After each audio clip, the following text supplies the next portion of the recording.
Welcome to At Your Service, the U.S. Army Finance and Comptroller Podcast, the podcast for financial professionals by finance professionals. Our guest today is Mr. Wes Robinson, Jr., Deputy Assistant Secretary of the Army for Financial Operations and Information.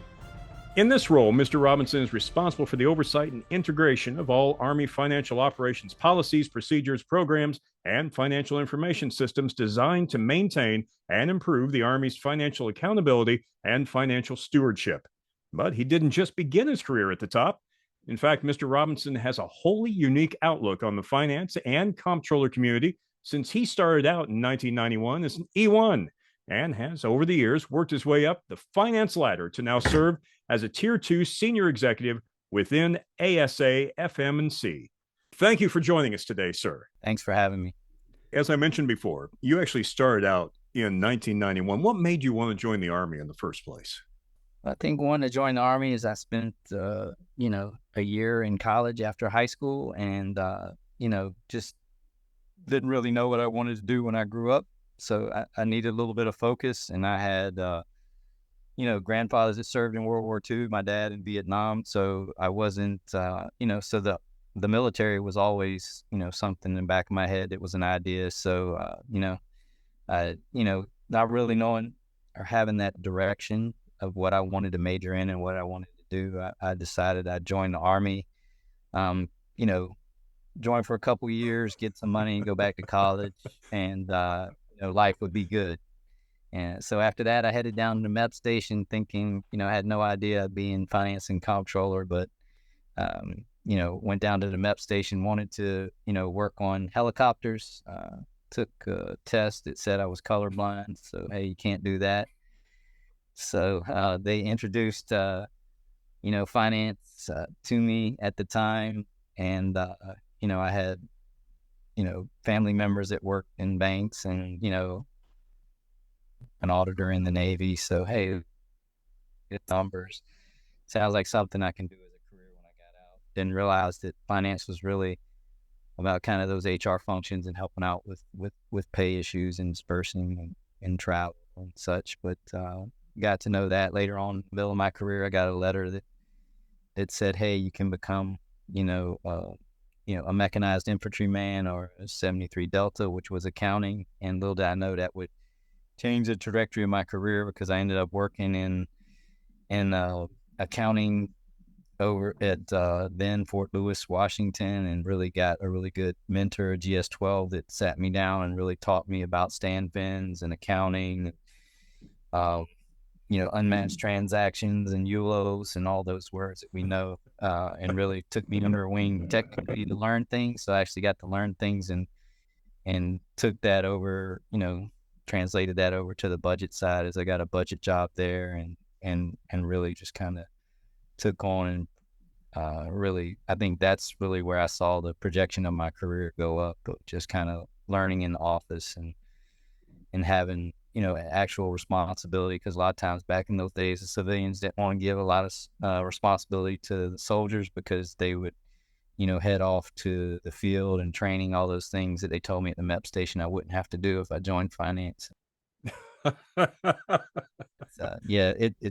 That was kind of the moment in my career that I always go back to. It's a lady named Virginia Goings who took me under her wing and really taught me kind of the basis for everything that I do today. So we can thank the fact that you didn't want to be a tank mechanic for you still being active in finance and comptroller community. There you go. Now, how long were you actually active? How long did you stay in the service itself? About 8.5 years, from September 91 to April 2000. And what made you want to go from finance and comptroller uniform to the civilian side? My last assignment, I finished up my bachelor's degree, and I was here in the DC area, and there was just a lot of, opportunity. So I wanted to use that experience kind of coming out. I did it a little bit backwards. Most people go and get their degree and then they go out and get some experience. But I felt like, I had the experience. There were a lot of, opportunities here in the DC area. And I had friends who had gotten out and people I'd worked for who'd gotten out that were recruiting me, but they said all you have to do is finish up that degree. So I got my degree and ended up going to work at KPMG Consulting, and and then I did that for 3 years, working on different projects with OSD Comptroller and Citizenship and Immigration Services, and then there was a project at Installation Management Command that using the network of the Army and the Finance Corps, that people said, hey, Wes used to work, on the budget side and using DBCAS, and they were web enabling DBCAS for Installation Management Agency at the time, before it was a command in 2003. And I went over there, and that's where I became the functional guy that understood, a little bit of the system side, but understood the operations, could talk and communicate with the programmer, then the customer, client. So we ended up developing, MCOM Online, which is still around today, but one of those systems that we're trying to put out of business as we deploy our resource management workspace 20 years later. Since you are a little bit more than half a year into your new position as the director of the FO, what exactly do you do day to day? What are your day-to-day taskings that you take care of?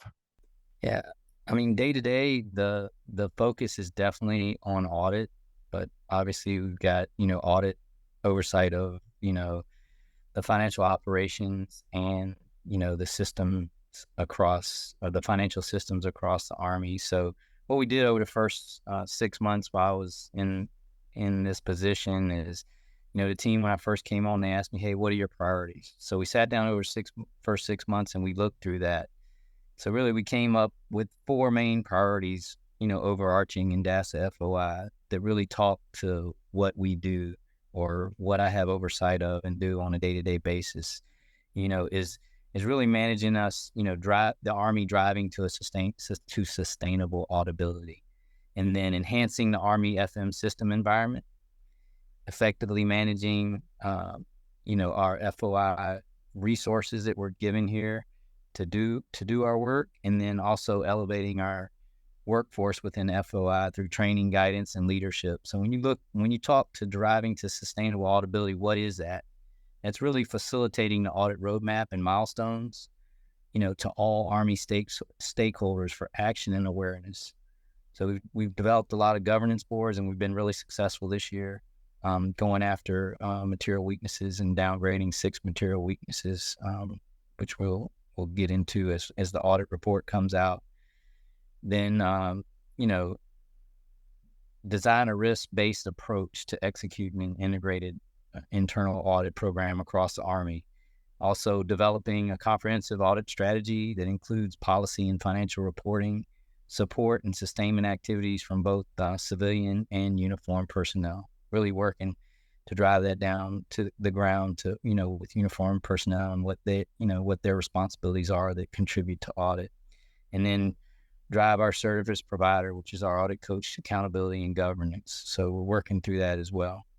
And then on the system side, our priorities are really to deliver and deploy Resource Manager's Workspace, which is something I'm excited about, which I brought over from the Army Budget Office. And, quite frankly, the field is a tool we're building for the field, and they're excited for it too. So it's something you don't always find.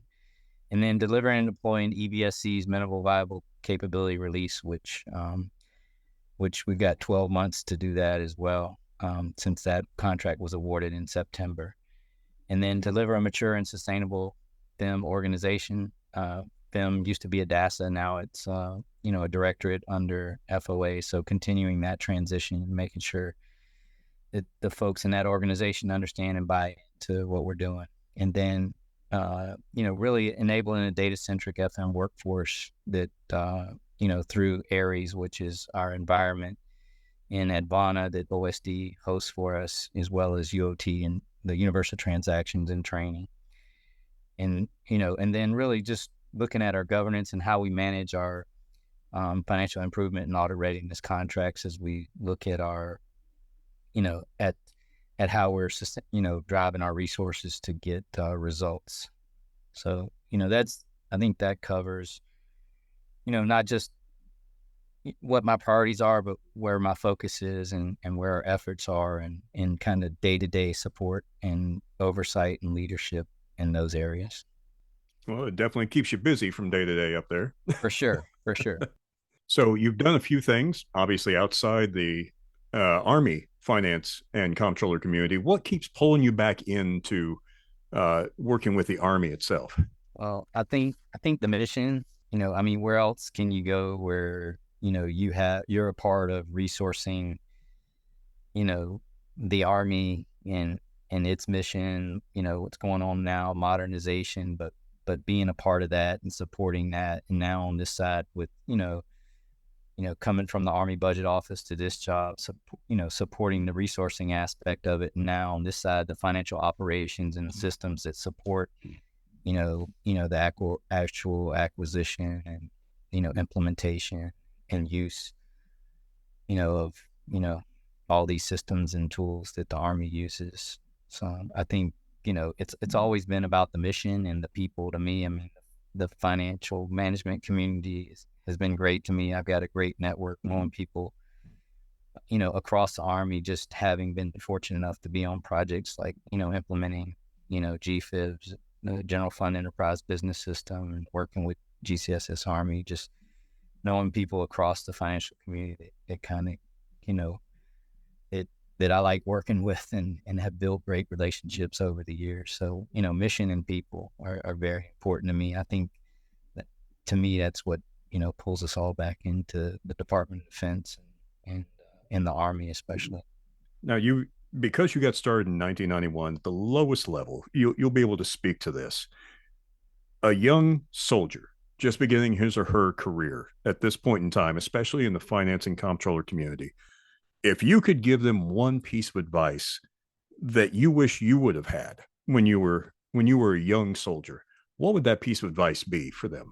I'm going to take this back to, kind of the story that I talked about when I met someone at Fort Lewis who took me under their wing. But like, get a mentor. And normally when people tell you to get a mentor, they mean like get a mentor who's a leader that can guide you through your career. But yeah, that's important too. Get one of those. But I think the most important thing is get a mentor, on the technical side that you can sit down with, and really understand your job. I mean, when I went to Europe, and I left DC and went to Europe and worked, there were young soldiers in the office, and each time they came in, I would give them my story that, how I was an enlisted guy too, and worked my way up. But the main thing is to learn your job and become technically competent. So if you have, someone that you can sit down and work with and understand at the technical level, and then also how to work with people. I mean, they can help you to become really a good teammate, because it's not just about,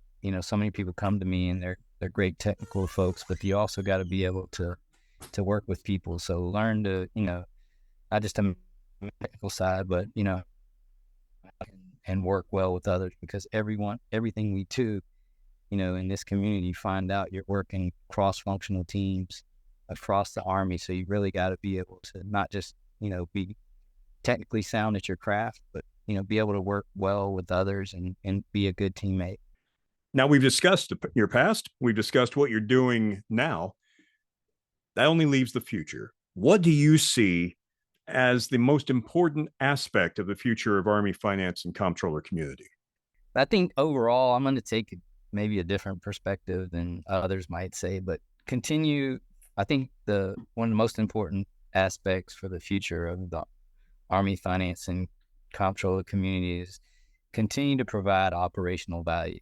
I think, we can talk about different aspects of where the finance and comptroller community are going, but what we really tried to do with audit is really a purposeful effort to relate things operationally of what we're doing and the value that the audit's getting out of it. Like, I think every commander on the ground wants to know, where their resources are, how many of them they have, and, the condition they're in right before they deploy. So to me, that's the most important piece, because, when we go sit in the room, we talk, finance and comptroller and, audit budget speak. So, being able to translate that, into operational value, how that, affects, the effectiveness of the, commanders, in units out there, I think is the most important thing for the finance and comptroller community, going forward, because things that we're working on, changes to systems is going to be, change is going to be constant, and the audit, is not going anywhere. So we're going to have to continue to drive after that. We're going to get more findings. We're going to have to drive them down. But in order to get everyone's participation, it's got to be, okay, operational. How is this going to help me, and how does it affect me? I'm a guy from Savannah, Georgia, a guy who, like I talked about, didn't know what he wanted to do in college, and just, obviously went off to the Army to do something different besides finance and comptroller, and then ended up in it and ended up loving the mission, being able to support, soldiers, day to day, and not just, in the finance world, but then when I got into accounting and budget, being able to see, the support that you're providing, to the Army, not just the soldiers day to day, but to the Army and its operations. Because as a finance and comptroller guy, when you sit in the room with a commander, you got to understand, not just the money piece of it, but operationally, what this does and how it's going to affect things. And when these requirements come up and you're sitting in a meeting, you can't always rely on your G3 or G4 buddy to your right and left to know what that requirement's about. You got to know everything about that requirement, not just about how much money it is. So it's really driven me throughout my career, and just the great people that I've worked with throughout my career. I couldn't have imagined that I would have met so many good people, and especially being an introvert, to be able to pull me out of that shell to work and lead some of these organizations has been very rewarding for me. So I say all that to say, no, I never imagined I'd be here, but I've enjoyed it every step of the way. Thank you for talking to us today, Mr. Robinson. We really appreciate it. All your insights are going to be fantastic, and people are going to love this. You can find out more about Army financial operations and information at the Army Financial Management and Comptroller website at www.asafm.army.mil. This has been At Your Service, the U.S. Army Finance and Comptroller podcast. Follow us for more great interviews, news, and events happening in your Army finance community.